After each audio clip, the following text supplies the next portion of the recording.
Hi boys and girls, it's so nice to see you today. My name is Joyce Raimondo. I'm an artist and an author. I wrote a book called What's the Big Idea? Activities and Adventures in Abstract Art. And in this book there's one of my favorite artists. Her name is Georgia O'Keeffe. She's an American artist and she was very famous for painting beautiful flowers, but she painted in a very unusual way. She made her flowers very, very large. Now, you know in real life a flower is about this big, but in Georgia's pictures, they filled the whole entire canvas. They were gigantic. And she used beautiful colors. She didn't paint exactly the way the flower looked. So we're going to paint giant flowers today, and you get to use your imagination. I want you to imagine you're a bee and you're flying into a bush. And in that bush, there's all sorts of beautiful flowers. And you're waiting to see what flower you're going to land on. And when you land on the flower, you're so close up to it, you can't even see the whole entire plant because you're actually in the flower. Well, that's the kind of painting we're going to do today. We're going to paint as if we're so close up to the flower that we can't see the entire flower. Before you start painting, you might want to go outdoors with an adult and look at some beautiful flowers. You might have flowers in your yard, in a garden, or even on the city street you can find flowers. I found these beautiful roses. Aren't they pretty? And then I took a really close look. I got so close to these roses that I could even see tiny droplets of water on them. I love the beautiful shades and tints of pink. And there's so many beautiful flowers around us. Take a really, really close look. You might even want to take some pictures. Zoom in with your camera and crop the photo so you get a very, very close-up look at the flower. And now we're ready to start painting. You're going to choose what flower you want to paint. And you can use plastic flowers like this. You can get a photograph of a flower, or you can actually use a real flower, which is extra special. Today I'm going to make a sunflower. So the first thing you're going to do is you're going to draw. And you're not going to draw the flower exactly the way it looks. But I want you to take a look at the flower and see what shapes you find. So my sunflower has a nice circle in the middle and then all these beautiful petals. But boys and girls, look closely. No petal is exactly the same as the other one. And if you look way into the center of that circle, you'll notice the middle is dark, and then around the edge there's a little squiggly line. So I'm going to see if I could capture that in my drawing. And I'm going to make my sunflower gigantic. See my paper? I'm going to make this flower as big as this paper. And I'm using a permanent marker. So here I go. Wow, I'm making the inside of the flower really, really, really big. And I'm making that squiggly line that goes all the way around. And then I'm going to make another squiggly line for the inside of my sunflower. See? So, boys and girls, you don't have to draw it exactly the way it looks, but look at your flower and get some ideas about what you see. And now I'm going to make a pattern. A pattern is something that repeats itself over and over again. And I notice the petals make a beautiful pattern. So watch how I make one petal repeat itself and then the next and the next. But they're not going to be all exactly the same. That's the fun of it. I can make all different kinds of petals. And boys and girls, I'm making it so big, it doesn't even fit onto my paper. It goes right, whoa, right off the edge of the paper. See, and sometimes I'm going to even make it extra, extra long. So you can make it a little make-believe. It doesn't have to look exactly like the flower.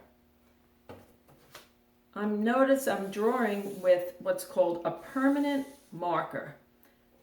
This type of marker, if you add paint or water to it, it doesn't blend. So it's very important to either use permanent markers or crayons. So here I have my petals, but it looks a little weird because now I need to put the petals that are in the background of the flower. So I'm going to actually overlap a little here. Boys and girls, you don't have to do it my way. You don't even have to do a sunflower. You can make a rose. You can draw a daisy. You can draw a tulip.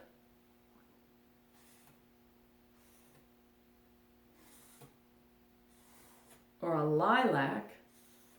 There's so many beautiful flowers.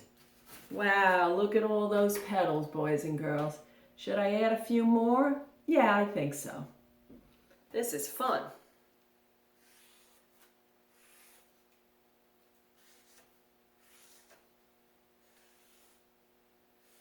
And there's some lines I notice in here. I'll put those in as well.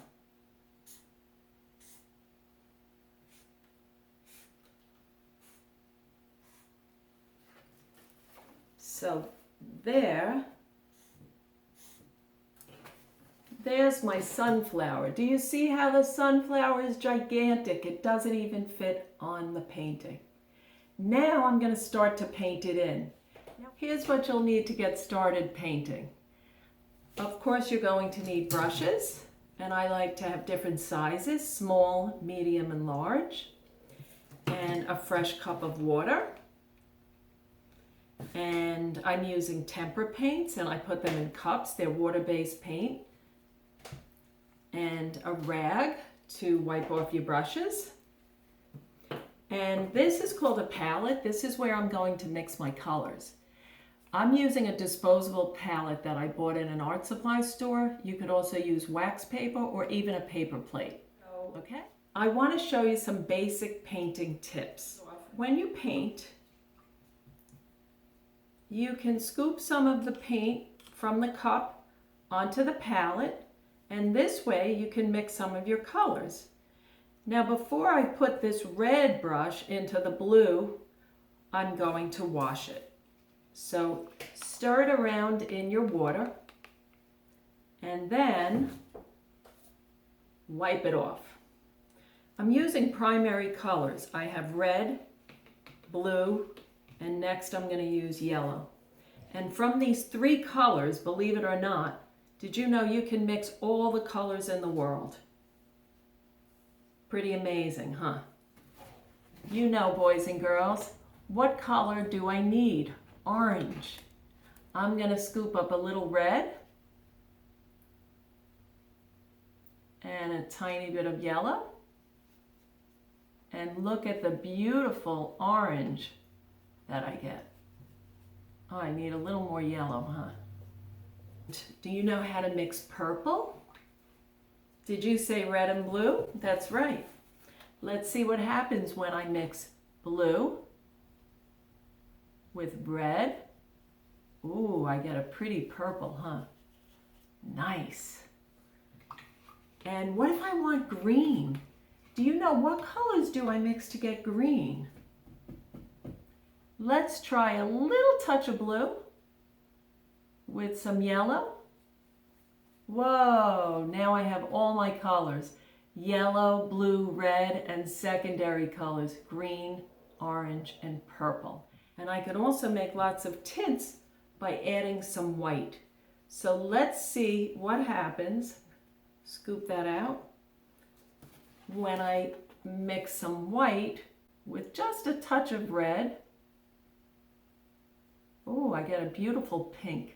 So whenever you want to make a color lighter, you can also add white. You can paint your flower any color that you want. It doesn't even have to look real. So I am going to paint all different beautiful colors because this way I also have fun mixing my colors at the same time. I'm going to start with yellow. And you don't have to color it exactly into the line, because if you go over the black lines, that's okay, because then later on, after your painting dries, you can put the black lines back in again.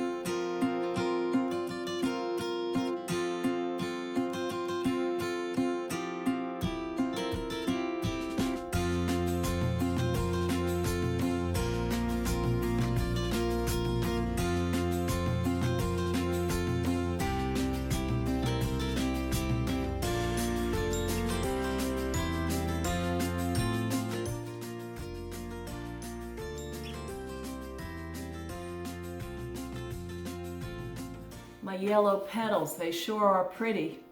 Now, boys and girls, the other petals I am going to make orange.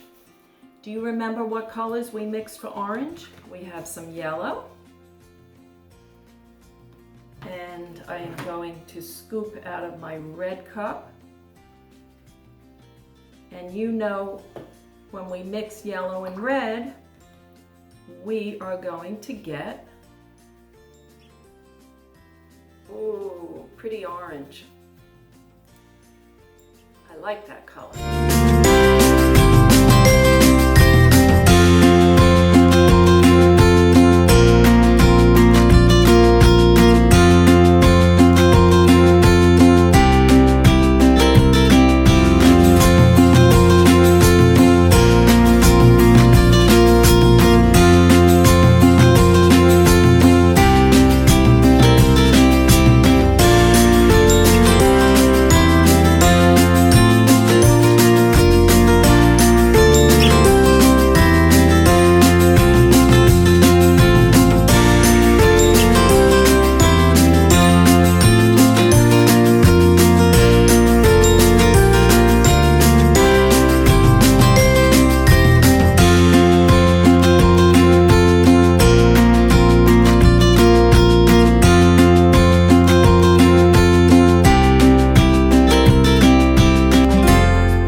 Boys and girls, now don't forget the background of the painting, because the background is just as important as the flower itself.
Oh, I think it looks really pretty. It looks like a sun in the sky.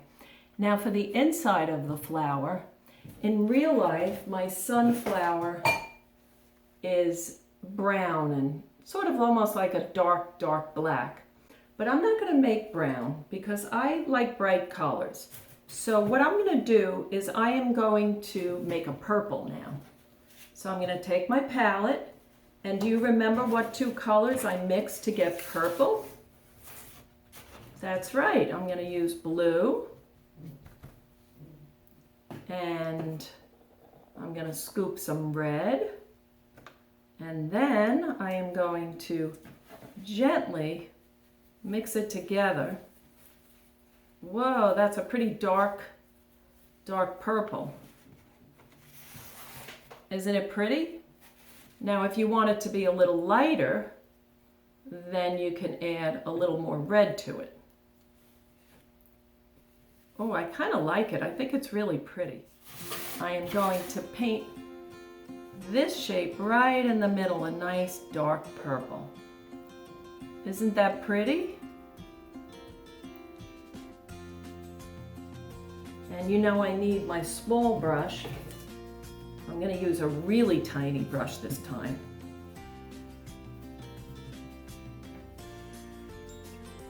because that's a tiny little shape.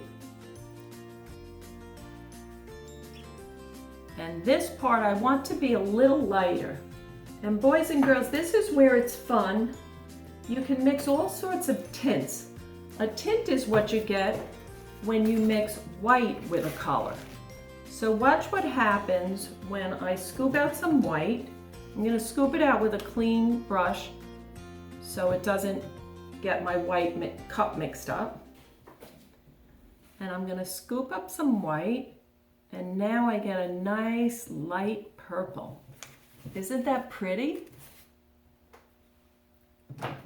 So let's see how it looks next to my other purple. Now I want it to be even lighter. So what would I do if I want to make my purple even lighter? Well, you know I'm going to add more white and mix it all together. Sometimes I twirl my brush too, but be gentle with the paintbrush because you don't want to ruin it, right?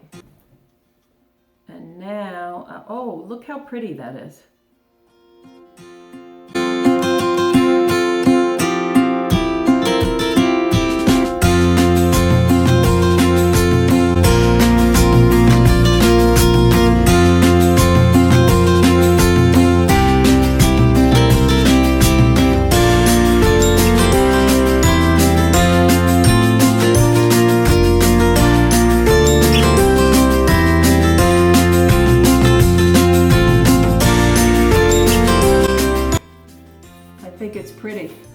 I call this one Burst of Sunshine. And I think it's super happy. It looks like the yellows and the reds and the oranges are popping right off the page. What feeling does your picture have? What will you call it?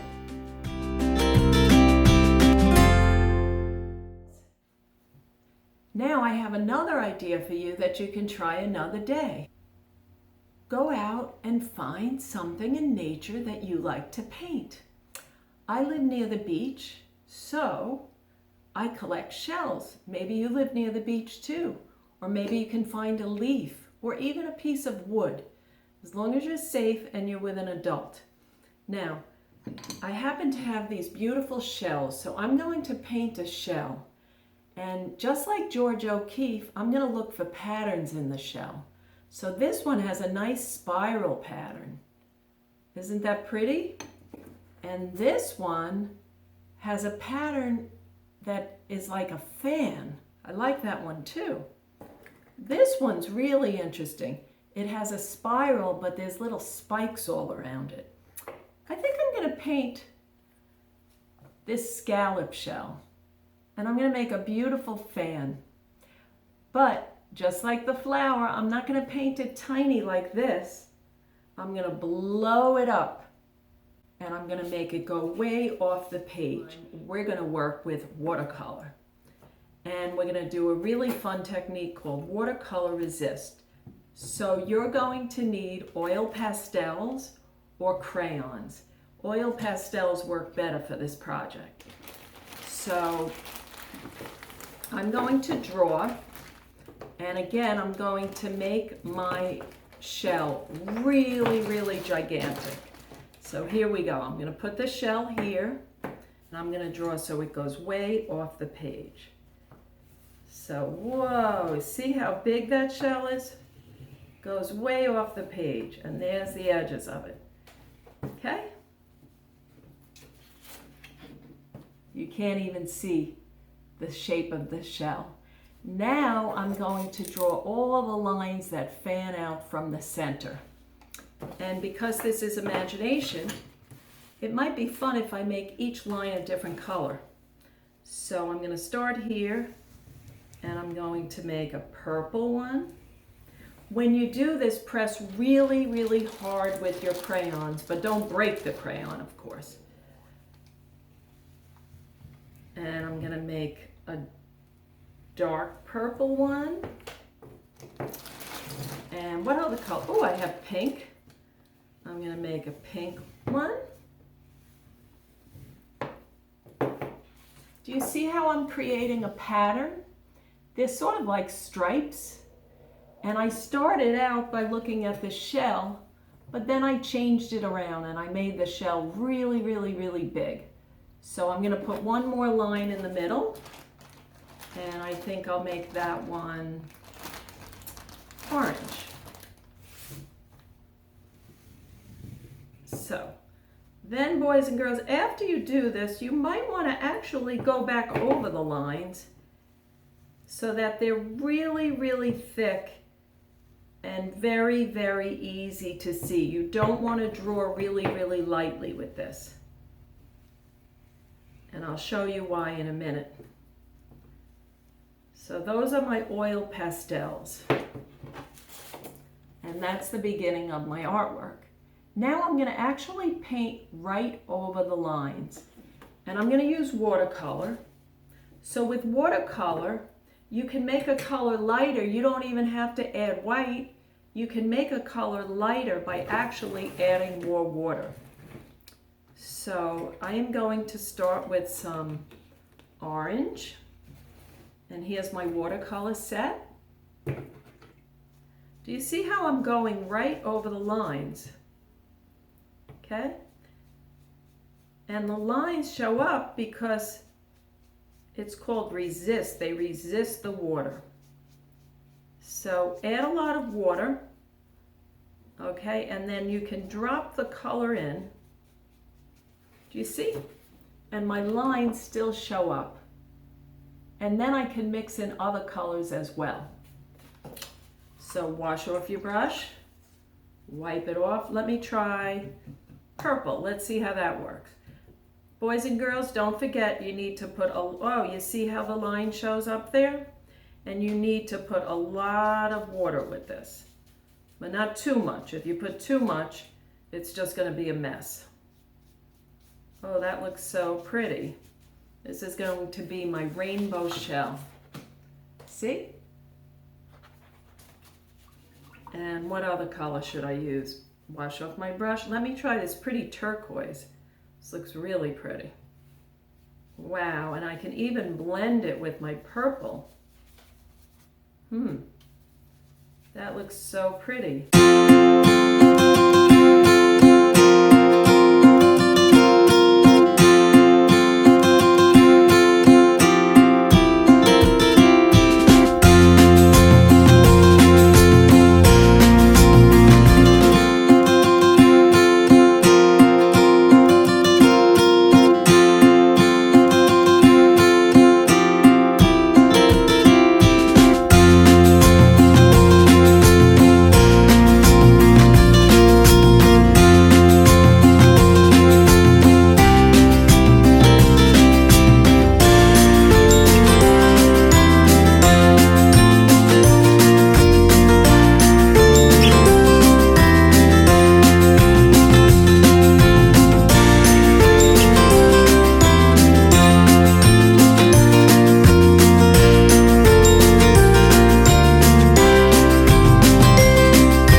I started off with a shell and then I made a design out of it.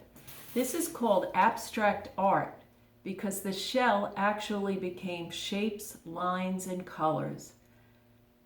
Boys and girls, have fun with your shell painting or whatever you decide to paint from nature. And enjoy all the beauty around you every day.